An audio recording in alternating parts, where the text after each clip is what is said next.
So this is my first time at the Quantified Self meeting, and I'm delighted to be here. I learned about this a little while ago. I like to see it be so large. It's a very important and growing area of our world. I'm here tonight to talk about attention. And I'm going to tell you a little bit about what attention is, how to track it, how I tried to track it, and talk maybe if I can at the end do a little bit about training attention.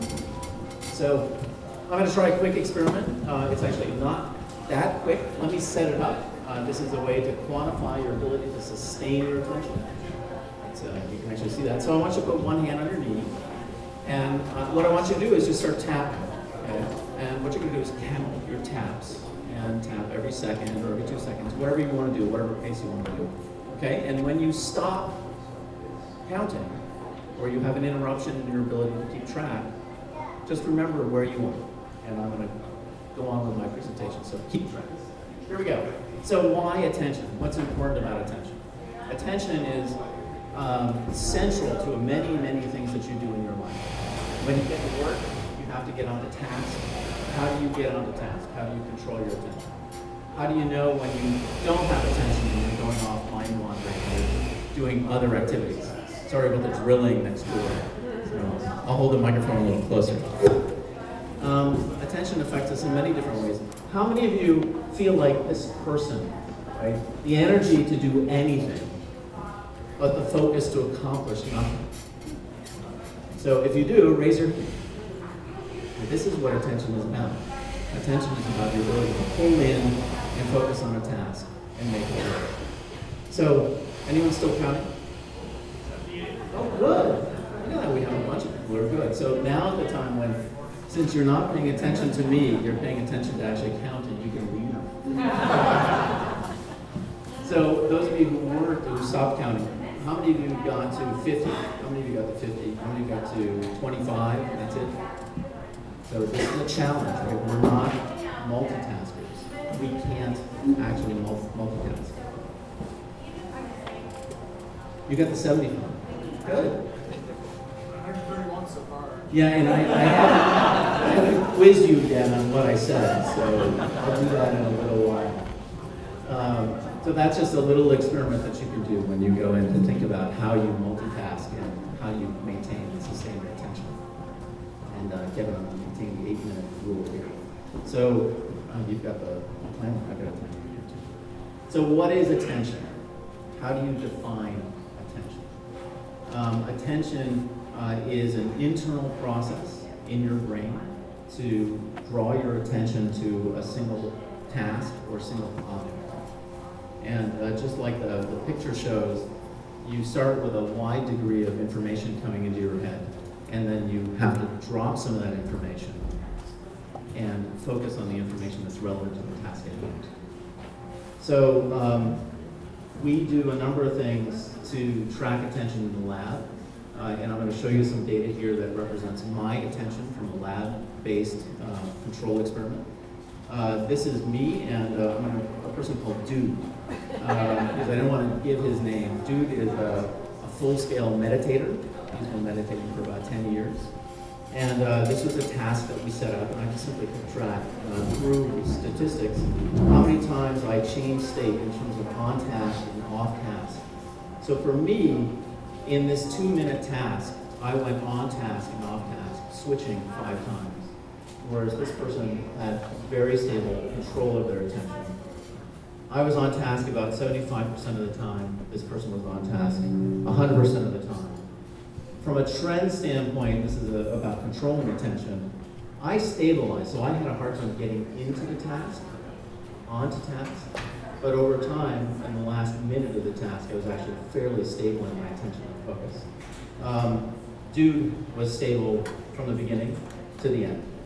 And one interesting thing from a task performance standpoint, I didn't get better at the task. I stabilized my attention, but my task performance stayed the same. Dude got better. Right, so he actually got into the task, focused his attention, actually got better at the task. So this is something that's important to all of us in our daily life when we go to work or we talk with our spouse or we have a conversation. You also have to know about distraction, because while you're getting on to attention, you have other things that are trying to influence your attention, and these things are called distractions. Some distractions are little hands ringing a bell, trying to take you away from your task. Every now and then, you're suppressing that. Every now and then, the bell really rings loud, and that is going to take you off task. That distraction can come either internally, mind wandering, you're going internal, or it could be an external task that's come to you. Your boss has stepped into more and more. Your kid has interrupted you, whatever the case might be. But it's risen to the level of potential taking off task. So my job here was to quantify my attention in a way that wasn't a lab experiment. It was actually going out to, did the microphone just go down or go on? It's okay. Okay, good. Was to quantify my attention in the field, so not in the lab. How did I do this? So what do I quantify with respect to attention? This is in my head. So I went to a paper that was just recently published by this person by Stawarski, who mapped this out very well from a laboratory-based standpoint. He said things are either task unrelated or task related, stimulus dependent, which is really an external or internal basis, and this is external and this is internal. In essence, what I want to do is get out of the laboratory and create some better measurements. So the question is, how do I measure the stuff that's going on inside my head? And you do it through introspection and reflection. So I can't measure, like I do in the lab, what's going on upstairs directly. I have to do it indirectly. I do that through reflection and introspection. So the 4 states of attention that I measured was, am I on task? Was I on task but distracted in that task? I'm trying to learn something, I'm not focusing on actually getting it done, but it's associated with the task. Was I off task internally, which is the mind wandering piece, or was I externally distracted by something else? And I decided to do this on one day and just try it. So this was an experiment for me. I did it last Friday, so I had here's my schedule for the day. I got up at 5 a.m., I got with the kids, I drove to Marin, picked up a colleague, had a meeting, and that's my life today. My life is about meetings.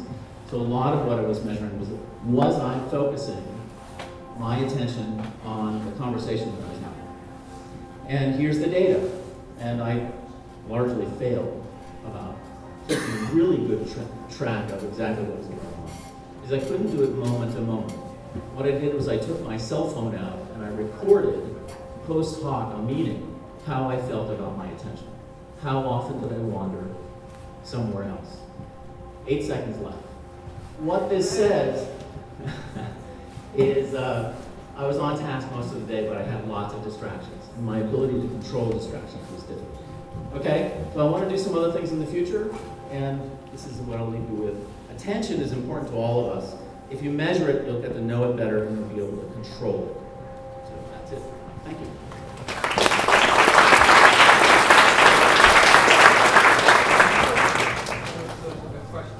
Yes. Okay. So, how did you quantify after you recorded it? What was your method to quantify? What I did was I listened, so I would take my cell phone and describe the event that I had, and I tried to relate to each one of those 4 quadrants of whether I was really focusing or whether I was going off task. So I really tried to say how many times did I actually go on. Now, you saw from the measures, they were very general. So while I had a meeting for an hour and a half and then had a recording after that, obviously I couldn't keep track of all of the times I was just simply off mind wandering. But I tried my best that I could to do that. Yes? Did you try meditation to improve attention? Yeah, this is a great question. Meditation is one of the ways that you can try to train your attention. And this is particularly relevant with respect to the control of attention. Attention is something that you can control, and one of the first steps in learning how to meditate is understanding how you gain control of your attention, how you can direct it and stop distractions. Great question, but I'm not a meditator. Was Jude a meditator? Jude was a meditator, is a meditator. He's very much alive and well. So. Can I add this with the microphone? Yeah. Okay, I want to ask you about 2 attention tracking methods that we've seen here. Yeah. And see if you've encountered them and if you might use them in your future experiments. One is called random experience sampling. Random experience sampling is basically where you program a device to query you randomly during the day, and then you can simply report, yes, no, I am distracted now, or I was paying attention up until the moment I was queried. Yep. So you reflect on the moment before your query. The other method is just a structured query, where you have an every 20-minute or every 30-minute reminder, or every hour. It just asks you, were you paying attention during the last hour?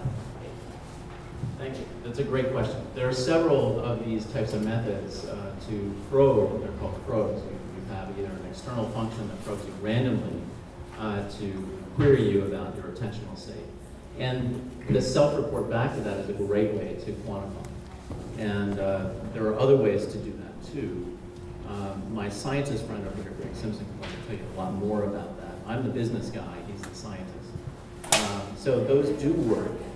They are not necessarily training tools. They don't train you to do anything. They're basically self-reflection, awareness pieces. Yeah. Yes? Two more questions. I spent a week in a lab doing what they called consciousness bifurcation, where they would play white noise to induce an alpha state, which makes you distractible, at the same time trying to count randomly spaced beeps. And found that over the course of doing that twice a day for a week, my ability to count them went through the roof, and since then my attention and ability to stay on track. In fact, there was 6,000 taps during Congratulations on the 6,000 tabs. All the science questions I'm going to push off to my colleague Greg, so it sounds like a great experiment, and I did notice that you were paying attention. Can you elaborate on your next to last slide that we find so badly? Yeah, I can. Yeah, there were two other things that really come down to the control of attention, and from a business person standpoint, this is important. The goal is to get as much control of your own attentional abilities as possible. And from a business person standpoint, you get things that land on your agenda or take you off task. So one thing I noticed on Friday that I would really like to keep track of is my agenda was in a meeting. I was sitting there with somebody, but I was done with the conversation. I couldn't believe it. So what happened to my attention at that time? Right? I was out of control of my ability to get up and move. So where did my attention go? How did I control my attention? And there's, the impolite ways you get to do it anyway. I had the car and I had to take people somewhere, so I couldn't do that. And then the other one was just simply noticing on your task list, we're all task list driven. How many of those tasks are driven by me? And how many of those tasks are driven by somebody else? And how does that influence my attentional focus on each one of those tasks? We have further questions. You'll be around. We can answer those questions, and thank you for your presentation. Great. So,